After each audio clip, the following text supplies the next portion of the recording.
ওই ছেলেটাকে দেখেছিস? ও চোর, সবাই সাবধানে থাকিস। ওর মুখ দেখলেই আমার রাগ হয়। কত মানুষকে ঠকিয়েছে। আমি কি সত্যিই এত খারাপ? রাজু, তুই আবার কারো জিনিস নিয়েছিস? না মা, আমি কিছু করিনি। আমার চোখে চোখ রেখে বল। হ্যাঁ, নিয়েছি। কেন বাবা, আমাদের কি এত কষ্ট? সবাই তো নেয়, আমি নিলে সমস্যা কোথায়? সবাই ভুল করলে তুইও করবি? আমি বড় হয়ে অনেক টাকা কামাবো, তখন সব ঠিক হয়ে যাবে। টাকা সব ঠিক করে না বাবা, কর্ম ঠিক করে। রাজু কি বুঝবে?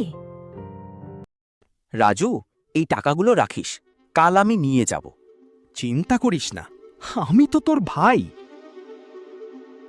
এটাই সুযোগ, কেউ জানবে না। টাকা নিয়ে পালায়।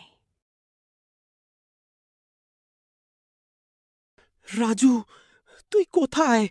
আমার টাকা? ও তো পালিয়ে গেছে শহরে। রাজু, তুই আমার বিশ্বাস ভেঙে দিলি। বিশ্বাস ভাঙার শাস্তি শুরু। এই ডিলটা করলে তুই অনেক টাকা পাবি, কিন্তু একটু মিথ্যা বলতে হবে। মিথ্যা? এটা তো আমার স্পেশালিটি। রাজু ভাই, আপনি জিনিয়াস।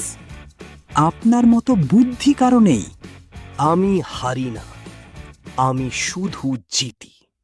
তুই যাদের ঠকিয়েছিস তারা সবাই একসাথে হচ্ছে।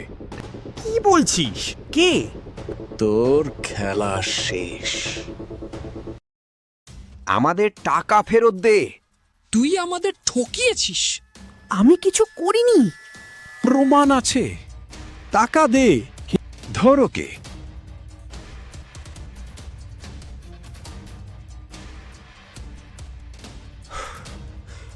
সব শেষ,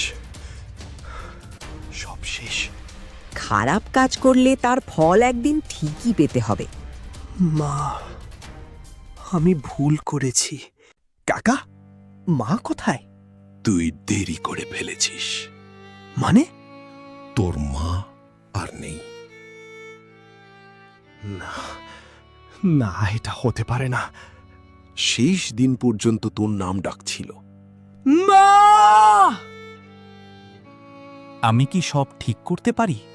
ভুল করলে শাস্তি পেতেই হয়, কিন্তু পরিবর্তন করলে ক্ষমাও পাওয়া যায়। আমি চেষ্টা করব। তুই আমাদের সাহায্য করছিস?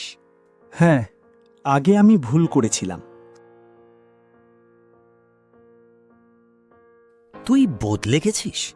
ক্ষমা কর, আমি তোকে হারাতে চাই না। আমি তোকে আরেকটা সুযোগ দিচ্ছি। মা, আমি এখন বুঝি, কর্মের ফল থেকে কেউ পালাতে পারে না। যেমন কর্ম তেমন ফল। ভালো করলে ভালোই ফিরে আসে।